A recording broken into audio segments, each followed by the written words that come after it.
This is a fan-generated show. If you would like to support us, please go to jamieglazov.com, and also don't forget to subscribe to our YouTube channel. All your support is greatly appreciated.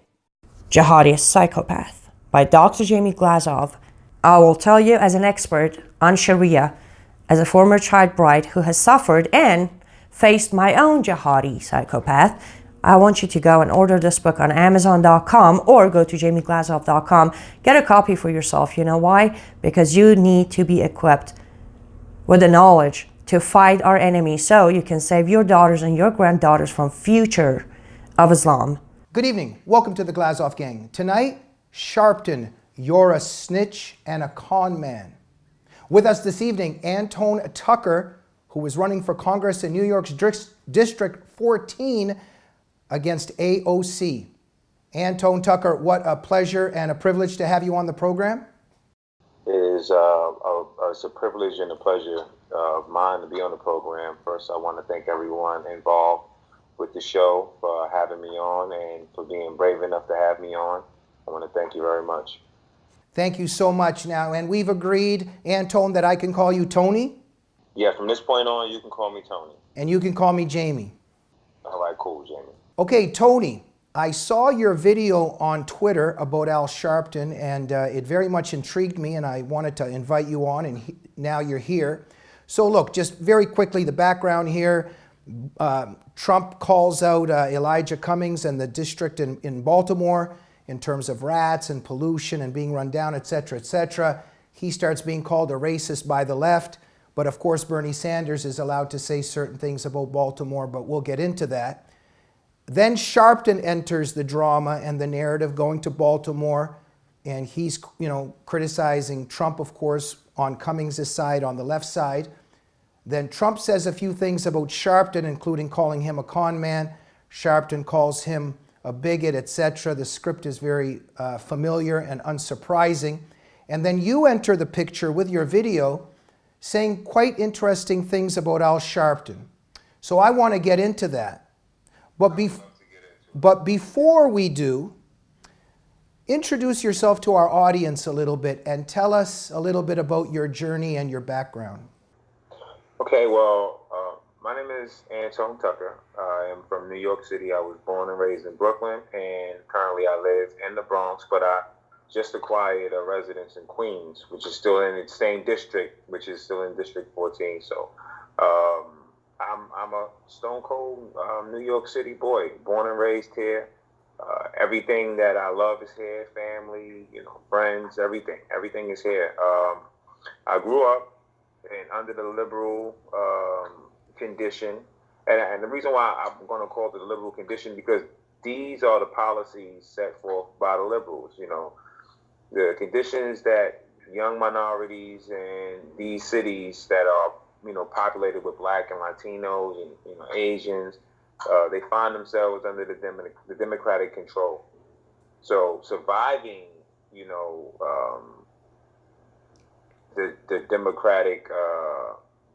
the Democrats hold on the community. You learn a lot, going through the system. You learn a lot. I've been through a lot. I've been incarcerated. I did 6 years in a federal penitentiary. I actually would have received a lot more time if it wasn't for me actually fighting my case. There are a lot of things that you learn, I guess, after. When you're a child, the flame looks pretty on the stove, but you don't really know that it burns you until you touch it and you realize it's hot. And that's pretty much the system that the left has established within these inner cities. You're not taught law in school. You're not, the importance of not doing certain things.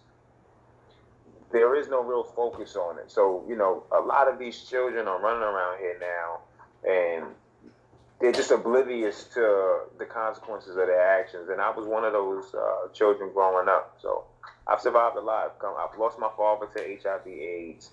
I've lost my brother, one of my older brothers, to street violence. He was a drug dealer. I was 10 years old when it happened. I pretty much lost a family member since I was maybe 5, years of age up until maybe 13 of just due to straight murder and violence and gang violence and drug violence from the street. So seeing that as well, and finding yourself, this far in life is surprising to some people, and some people it's really not surprising at all. I don't know how some people are receiving it, but at this particular point in my life, somebody that found God. I have a deep-rooted faith, and I'm trying to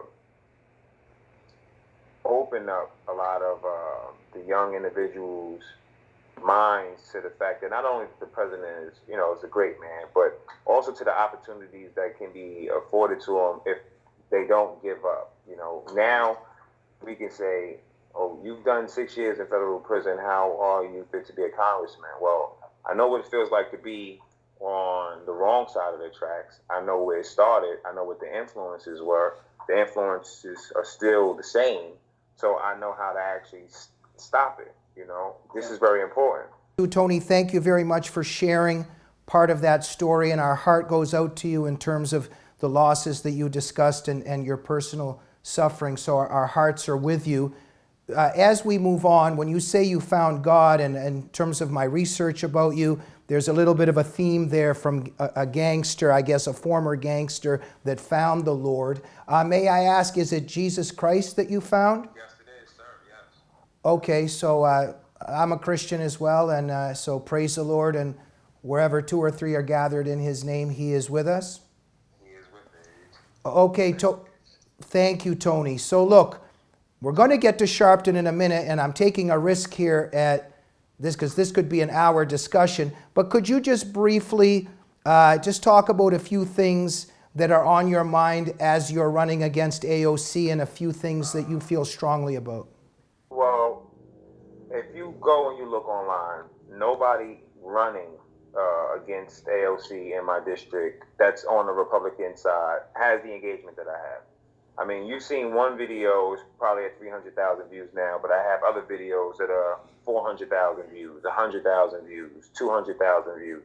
And this is all organic. This isn't bought followers. This isn't getting a shout out from someone famous to give me notoriety. This is actual groundwork, being involved in the MAGA movement, speaking up for the Angel Moms, going to rallies, going to marches. This is organic. And the only way we're going to beat Alexandria Cortez is if, one, we have to have someone that definitely looks young. She's young. She's a young woman. But not only that, she has a social media engagement that's better than every other Democrat. And the only Republican that we know that has a better social media presence than Alexandria Cortez is 2 people. It's Donald Trump and Antoine Tucker. Okay? And no one bought our followers. No one gave us a shout out. These are 2 people that have an organic base, and people are supportive and they're loyal to these bases. Now, with Alexandria Cortez, where we win is, a lot of the followers that she have are based on the contingency of how the Democrats make her cool. She doesn't have a large polling right now, and even in the district, people hate her guts. I think it's going to be easy beating her, but first thing first, I have to deal with the establishment, which is the GOP in New York City, and I have to go against them. And once this is all said and done, I mean, I'm destroying Murray. I've already exposed what she is. Murray is not a Trump supporter. She's an opportunist. Okay, you would never have to go find any videos or photos of me supporting the president. As soon as you go on my Instagram, it's there. It's smack dab in your face. It's there, and I'm the only candidate that's able to go into these streets, speak to any individual that's not for Trump, talk to them about Trump's policies, and change their perception of the president. And I do this on a daily basis. It's called red pilling. Okay, thank you, Tony. So look, talking about exposing an opportunist, so let's get to it. So the president wrote about Sharpton that he's a con man, a troublemaker, and always looking for a score. And then Sharpton went back at it, and of course we know what the Rachel Maddows and Anderson Coopers and Don Lemons are doing in the establishment media. But you came out and defended the president. And you defend. Like every other stand-up American should. Right, and not just defended the president, but said some quite interesting things about Sharpton. And of course, we know about the Tawana Brawley and Crown Heights. He's a rat. He wore a wire on the Gambino crime family. I believe it's the Genovese crime family. He wore a wire, I believe, on the Genovese crime family, bringing down countless mafia figures. And he tried to make it seem as if, okay, listen, I'm not against good guys doing a good guy's job. Okay, if he started out in law enforcement and that was his job, I would have no gripes about what it is that he's done. But this man was caught purchasing cocaine. This is fact. Hannity had a show once where he aired it, and I actually did a show on it on my show on my channel. And he was purchasing cocaine. He got caught. He owed millions of dollars in taxes. And what the deep state does is they buy you. They buy you. Al Sharpton is a rat. Once he said that he was cooperating with the federal authorities, he signed something called a 5K1 letter. This letter means that he will be an informant for the FBI until the day he dies. He can't tell them that he won't cooperate with them. He can't, because then they can automatically pull his deal back. It doesn't matter how, this is retroactive, so it doesn't matter how far back the deal was. He's a rat until the day that he dies. Right. So, Tony, and also here, just to crystallize things, okay, so let's say, theoretically, you're working for authorities and the government against bad people. Okay, we got that. But in terms of how you're trying to posture, and you're pretending that you're this against the establishment, against all this, and then at the same time, you're a rat and right. And so then we don't really know, this is a question, if you're a snitch against the mob or whatever it is, what else might you be a snitch about? Is there... He's an infiltrator into the black community. He is an infiltrator into the black community. He is someone that they use. J. Edgar Hoover, during the time that he was alive, there was a Black Panther Party movement. Everyone knows about it. And what he did was he used black informants to infiltrate the Black Panther Party in order to bring the party down. You go in, you get information, you find who's who, and then you leak and give the information up. There's a reason why now, all of a sudden, first of all, Al Sharpton can't even read. He can't read. His Instagram is fake. If you go on his Instagram right now, he has over 100,000 followers, but he doesn't have 20,000 views on the video of himself. Everything that I've only seen 2 videos that have over 10,000 views, and they have other celebrities in them. So that means that he can't even attract the followers himself. His followers are fake. Everything about Al Sharpton is fake, to the point of him being 70 years old with a perm. Okay, so Tony, let's back up a little bit. What kind of a civil rights leader is he, and what kind of a He's not a civil rights leader. But just a sec. What is this title of reverend? It actually intrigues me. How is he a reverend? He's not a reverend. He started off as the road manager for Aretha Franklin. Okay, he took on the reverend persona when he realized that being involved in politics and civil rights was lucrative. I mean, he seen the money in it. At first, it wasn't for him. It wasn't this isn't something to listen. He tells you the most disgusting things about white people, but he accepts money from them. And no one who would have that much disdain for a group of individuals would accept anything from them.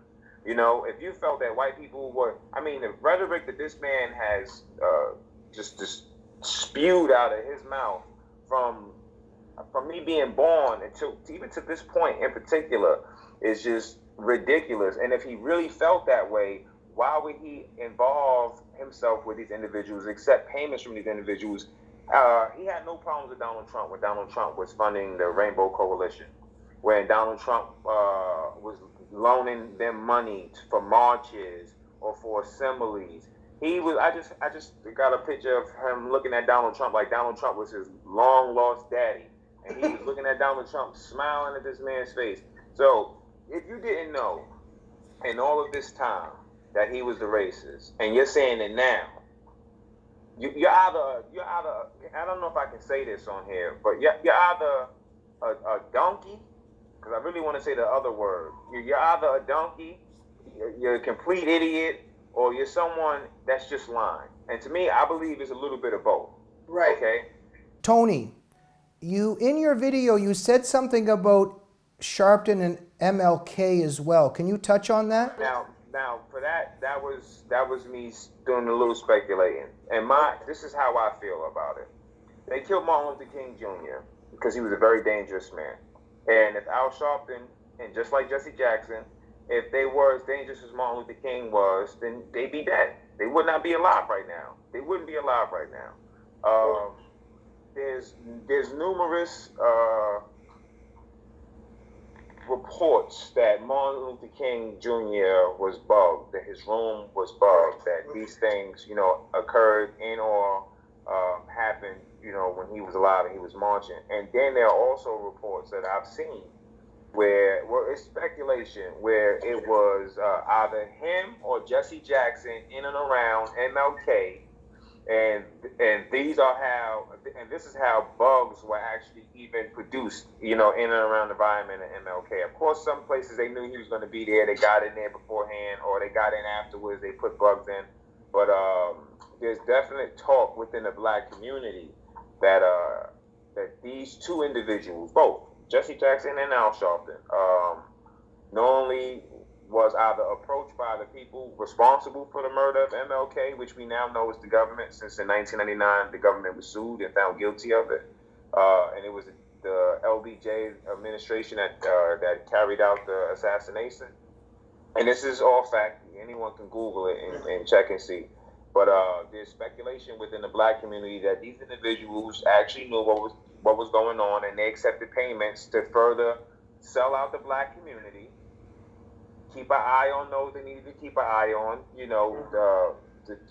tell on the ones or set up the ones they needed to set up. But this was a form of payment for these individuals, and so they can move forward, so they can be famous. And for that point, I don't know if it's true or not. So that's why I said in the video, that's why I said something like the sort. When I said the mafia recording and I said the MLK thing, I said something of the sort, because I didn't have all the facts. I don't know. But if I could bet, I would bet on it. Thank you, Tony. It's speculation, but you're putting some of these things on the table. Before we move forward, in terms of some of the evidence that's come forward, or quote-unquote evidence about MLK, they're saying that because of those bugs, there was some evidence that he had participated in rapes or had laughed observing some rapes. What do you think about that? Is it concrete facts? Do you think maybe there was, or maybe he was slandered in this way by certain forces? The deep state, because we have rhinos and liberals who are all complacent in this. Whenever there is any American, it doesn't matter what color they are, but whenever there is any American that's standing up for truth and they're speaking about the truth and they're going against what the establishment wants, they go to destroy you. This is just a fact. I mean, everyone knows this. I mean, unless you're living under a rock, everyone knows it. Look, I don't agree with R. Kelly is a piece of crap. Okay, but these people knew since the 90s R. Kelly was a piece of crap. He tried to marry Aaliyah, or he married her when she was 15 years old. So it was knowledge. It was common knowledge that this guy was a piece of crap. No one stepped in at that point to apprehend this individual, to stop him from doing anything from anyone. Okay. Fast forward, he gets arrested during the Jussie Smollett trial. Jussie Smollett, as we all know, got off. This was Obama's guy. They got him off. But what did they do to take the light off of Jussie Smollett? They went and arrested R. Kelly. Who did it? Who was responsible? Creepy porn lawyer. Creepy porn lawyer came with the video and said, now we have something of R. Kelly. This is the same creepy porn lawyer they try to put up to attack the president, to assassinate the president's character. Now, lo and behold, R. Kelly is rearrested again when Jeff Epstein is arrested in New York. And now he's brought to New York City. It's like they're just arresting R. Kelly and then bringing him to every state where they got a big fish and they're trying to take the light off of it. What these people do is they go after the people the same way they did Donald Trump. Donald Trump came out. He's not for the establishment. He said he's not a globalist. He put everything, on the table as far as the cards are concerned, and they did everything they could to set up the president. Thank you, Tony. So look, let me just narrow in on a couple things there. Now, when you had said, just so we're clear on the implications and what you mean, when you say that MLK was a dangerous man, the threat he represented, could you expand on that? I mean, the threat that he represented was that he was a very positively powerful man, and because of his positivity, his strength within the community, he was dangerous to the establishment. Meaning the people that want us bickering, the people that want us fighting with each other. He was the bridge that connected all the people, so we didn't fight anymore. Thank you, Tony. So look, MLK had a vision, colorblind. Not to judge people by the color of their skin, but by the content of their character, etc. So let's conclude here on Reverend Sharpton and how he's supposedly fulfilling MLK's vision. We've got a liar about the Tawana Brawley racial hoax. We know what happened in Crown Heights in terms of Freddie's Fashion Mart. How Sharpton talked about white people, about Jewish people, how he got people killed because of his rhetoric. What kind of civil rights leader is that, and how is he fulfilling Martin Luther King's dream? He is not fulfilling anything. He is out for money, for cash. Was it Eric Gardner's daughter? I believe he tried to get money from Eric Gardner's family. Okay, he tried to get payments from Eric Gardner's family, and they said it wasn't paying out Sharpton anything. This guy's out for cash. This guy isn't out to help the. Let me just put this simple and plain, so that way we can just nip everything in the bud. These black leaders are not black leaders. If they were black leaders, then there would be more black young individuals in Congress. There would be more black young individuals that are lawyers, doctors. If there was a such thing as white supremacy, this big boogie monster that they keep bringing up and they keep trying to, put his head out there. If this occurred when they were children, young adults, and they fought against it, and they didn't prepare anyone after them to combat this system, to prevail against it, then they're failures. They are direct failures. What we're looking at right now is a old con man who can no longer yell and scream at the top of his voice to intimidate people to be quiet, and to be subservient to him. No one is looking at him in the same way that they used to. Everything that they've done in the past, things are starting to come out to light. We know about Tawana Brawley. We know about the Crown Heights situation. Now we know about Eric Gardner's family. And besides that, we know about real results. No one trying to prepare anyone for anything would have these kids out here as uneducated as these kids are. What we're seeing is direct failure of this so-called leadership that he's been providing for the black community. The little girl in Chicago died in a freezer. The first thing he said was he was going to Chicago. I'm getting me an apartment out here. Like, people cared. No one cared. There's still kids dying right now in Chicago. You understand? These people are not real legitimate leaders. They are people who are making money off of race baiting and having you and our ethnic groups disagreeing with each other, fighting with each other, so we don't sit down and come to the table and find some common ground. Right.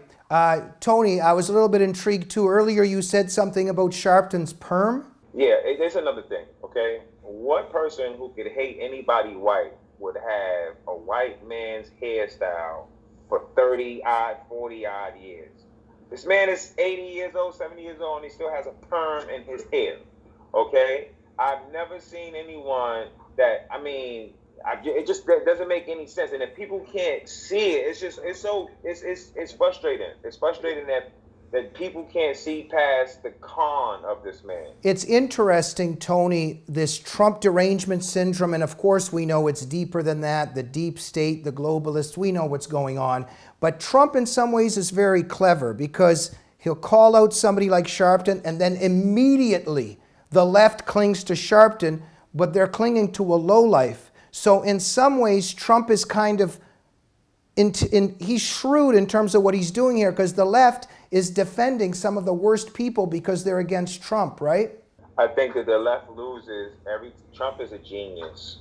Trump is a true genius. And he is the greatest troll in the history of social media because what he does is he shows not only how hypocritical the individuals are that he's naming. He shows how fraudulent these tales of racism are just the same. Okay? He knew what he was doing with Elijah.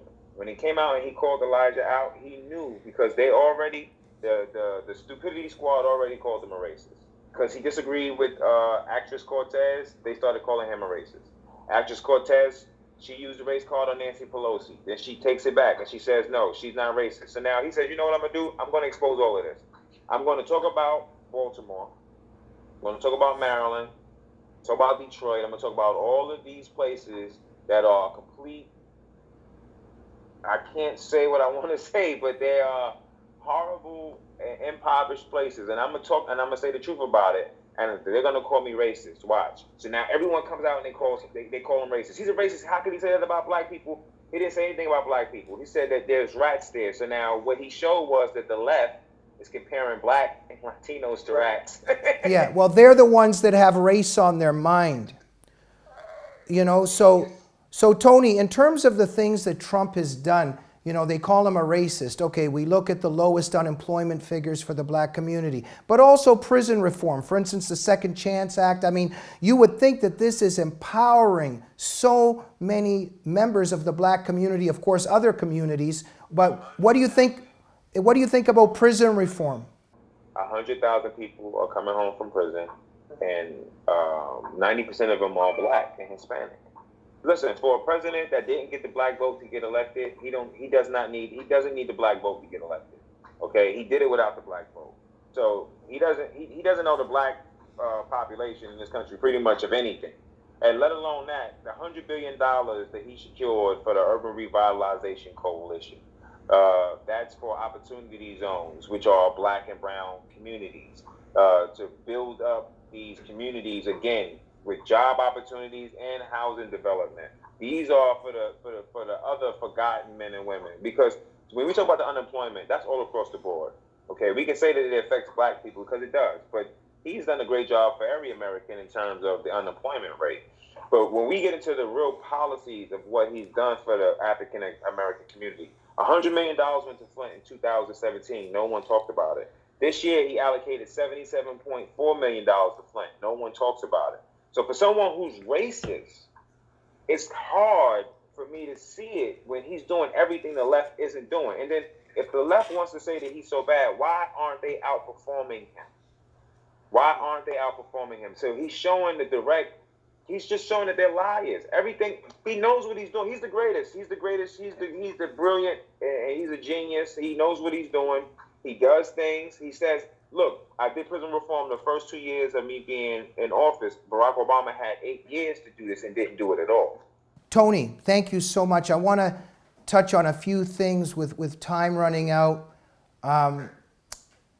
Look, we've got the brave people like you. We've got Candace Owens, Larry Elder, Thomas Sowell, so many of the conservative members of the black community that have the courage to tell the truth about the real threats to the black community in terms of fatherlessness in the black community, in terms of the genocide, I think we could call it that, in terms of what's happening to black unborn babies, in terms of the black on black crime. Do you see these as real threats? And why, if the left cares about black people, is it silent about the things that I just said?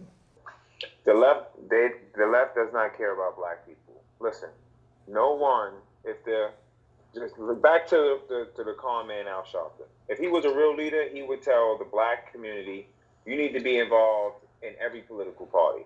There needs to be enough blacks in the conservative movement, the liberal movement, and the independent movement. That way, the voice of your people will always be heard.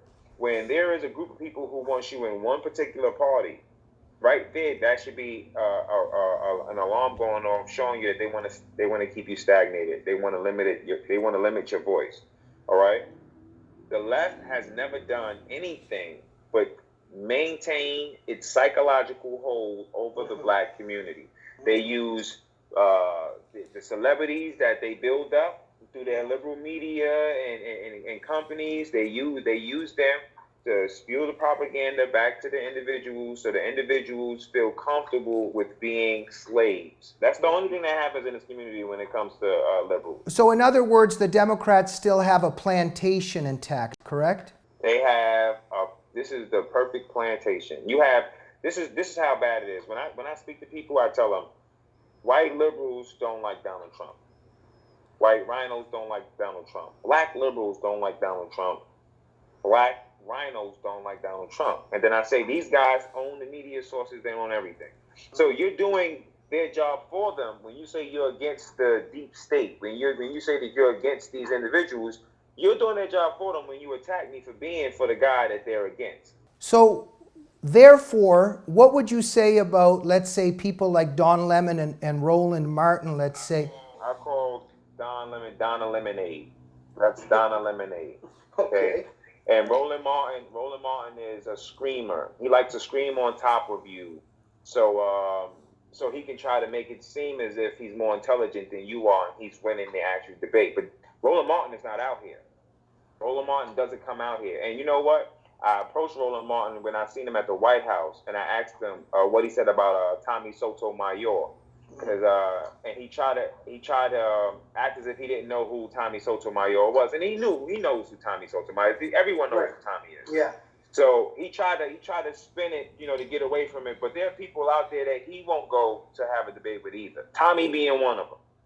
He wouldn't to sit down with me and for me to go into. If I go outside right now and I ask 5 black people walking by right now if they know who Roland Martin is, they're going to say no. These are people who are just talking heads for the Liberal Party. And they're not really helping black people or interested. They don't help black people at all. He's helping himself. You don't see how fat that man is? I don't think I'm allowed to say anything now because that's fat shaming unless it's Donald Trump, who is not fat, by the way. He's unhealthy and he's a glutton. So, and anyone that can't control themselves and will run around looking like that, first of all, he's just not he doesn't care about the black community. These people care about getting rich. Tony, it's interesting too. I mean, I don't think Donald Trump looks overweight. He looks like a tough guy with a good, solid guy. But they make fun of his weight. But it's interesting how they contradict themselves in terms of how they stand against body shaming and everything. They're always contradictory. Donald Trump is over 70, right? He's in his 70s, but he's over 70. He he's an active golfer. He's a jet setter. He's a world traveler. He has a model for a wife. He has a son that's touching his teens.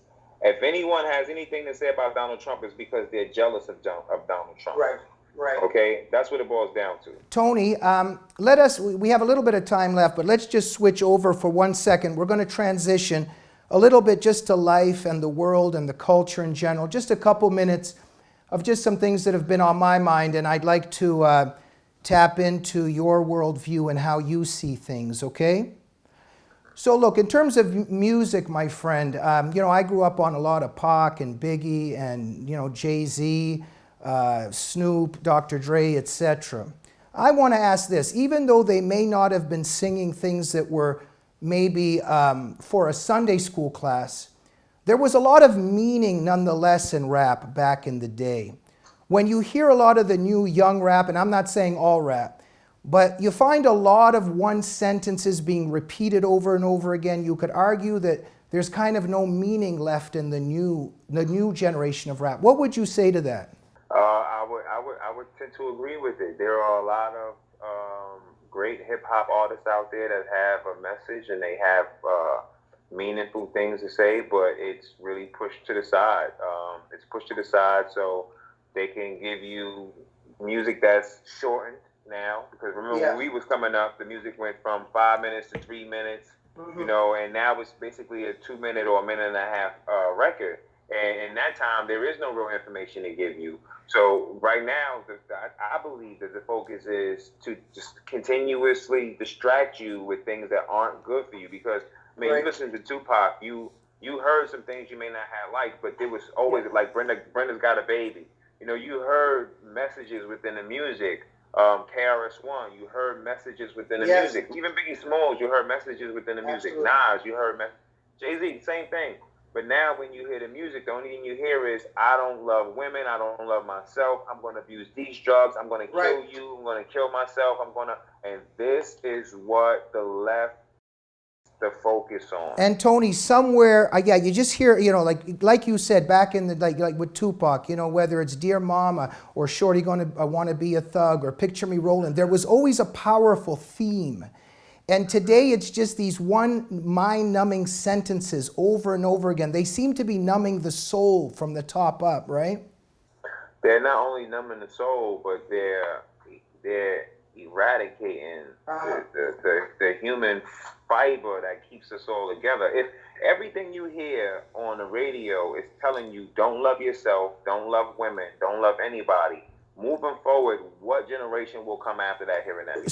So Tony, you transitioned perfectly to my next question. Don't love women, but to women don't love men. We know people complaining now that even Whitney Houston, I Have Nothing, for instance, should be taken down. It's not a good message for women, all that Me Too stuff. But look, in terms of romance, when we grew up with Boys to Men and 112 and Jodeci and Keith Sweat and Teddy Pendergrass, so all of that soul, all of that love, all of that yearning for romance, can you name me one song or group like that today? Why?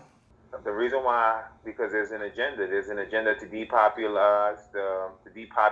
the planet. There's an agenda to push population control. And how do you control the population? You definitely do it through music. You do it through chemicals and other ways. But the propaganda through music is simple because it's something that they hear over and over and over again. This is why radio shows like Power 105, Charlemagne the God won't have me up there. Because it takes the narrative that they keep portraying to people and it actually turns it upside down on its head. Right.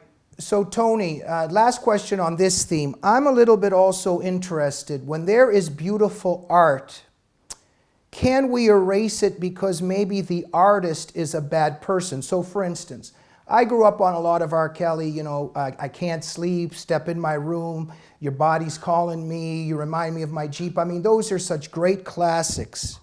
Do we not put them on anymore or listen to them anymore because he's a bad person? Let's say Michael Jackson.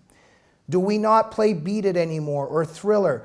What do you think about people saying that we should take certain music off a playlist because the individuals who sang it might be bad people? We have to go by the rule of law. Michael Jackson is innocent to me.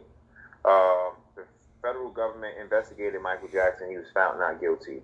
The same deep state puppets like Oprah, who came out and just recently tried to destroy his legacy. It came out that the guys who were making these allegations about Michael Jackson said something happened in Never Neverland, and Never Neverland wasn't even built yet.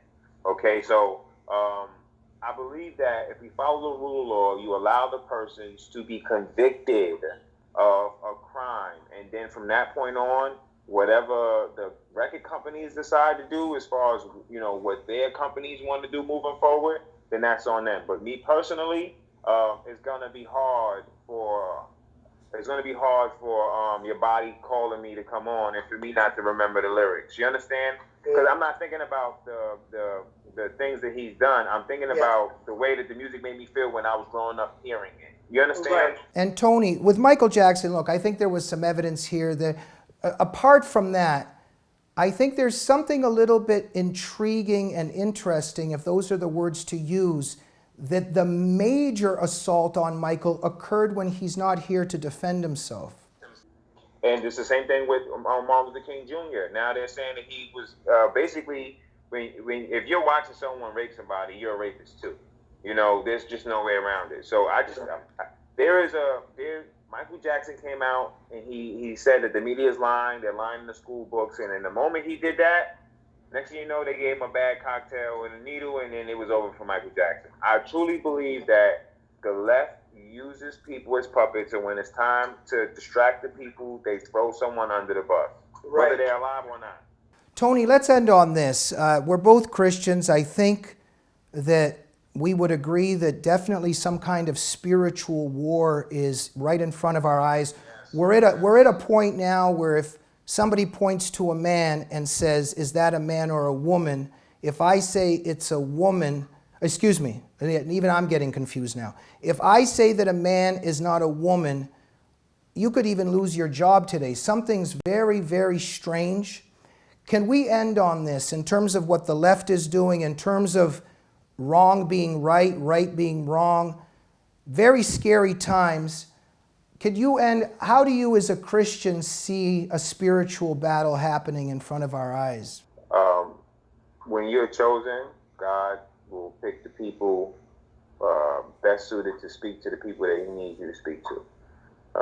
We are in a time right now where this is good versus evil. There's no way around it. They're teaching 5-year-olds in California about sexual acts, fellatio, pleasuring themselves.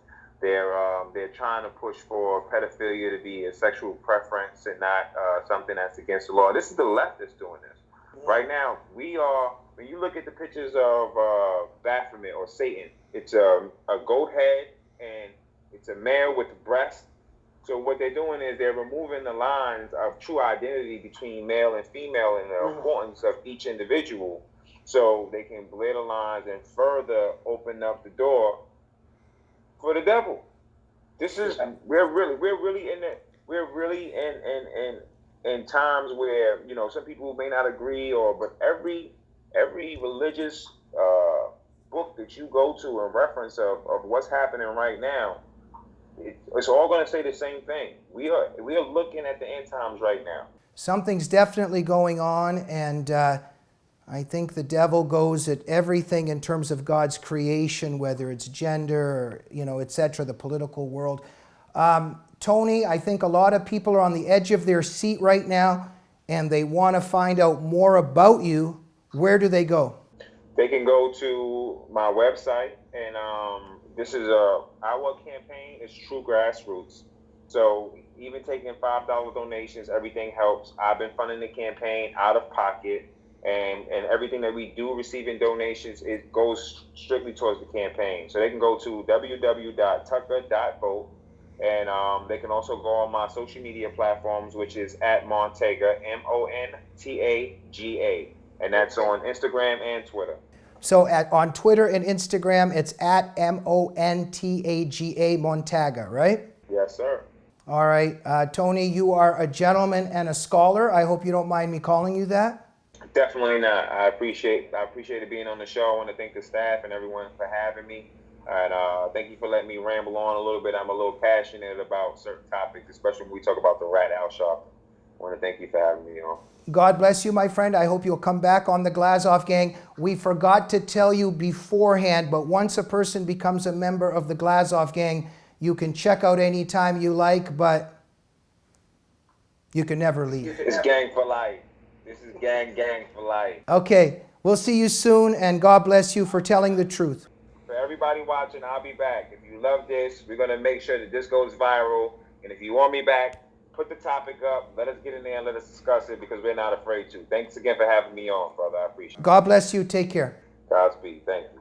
And thank you for joining the Glazov Gang this evening.